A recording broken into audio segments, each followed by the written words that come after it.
დაწყვილების პროექტის საახსრულებო სისტემის გაუმჯობესებისათვის დღეს ქორთიართ მერიოში პროექტის საჯარო პრეზენტაცია გაიმართა. პროგრამის მიზანი სამართლებრივი და ადმინისტრაციული სისტემის გაუმჯობესება და ქვეყნის საახსრულებო სისტემაზე საზოგადოებაში ცნობიერების ამაღლებაა.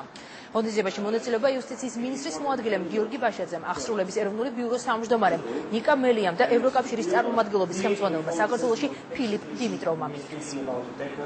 ჩვენ ვქნით ისეთი ახსრულების სისტემას, რომელიც იქნება თითოეულ ადამიანზე მოქალაქეზე ორიენტირებული და პრინციპში ამის ნაბიჯები ჩვენ უკვე გადავდით ელექტრონული აუქციონის სისტემა, რომელიც მუშაობს უკვე, ასევე სხვა რეფორმები რაც განვახორციელებთ, მაგრამ გვინდა რომ გქონდეს საერთაშორისო სტანდარტის, ევროპული სტანდარტის ახსრულების სისტემა. ეს პროექტი არის ნამდვილად უნიკალური, რომელიც არის დაფინანსებული ევროკავშირის მიერ. უნიკალურია იმ მხრივ, რომ ჩვენ მოგვეცა დასაწყისში ამორჩევის საშუალება ჩვენი პარტნიორის და ჩვენ შევაჩერეთ არჩევანი ჰოლანდიისა და შვედეთის საახსრულებო სისტემებზე და მომდევნო 18 თვის განმავლობაში ჩვენ გვექნება უფრო მჭიდრო ურთიერთობა ამ სისტემებთან, ვინაიდან ეს სისტემა არის ყველაზე განვითარებული ევროპაში.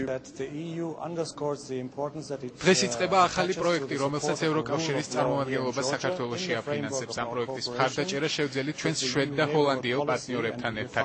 ამ პროექტის მიზანია ახსრულების ეროვნული ბიურო გახდეს უკეთესი და იმუშაოს უფრო ეფექტურად.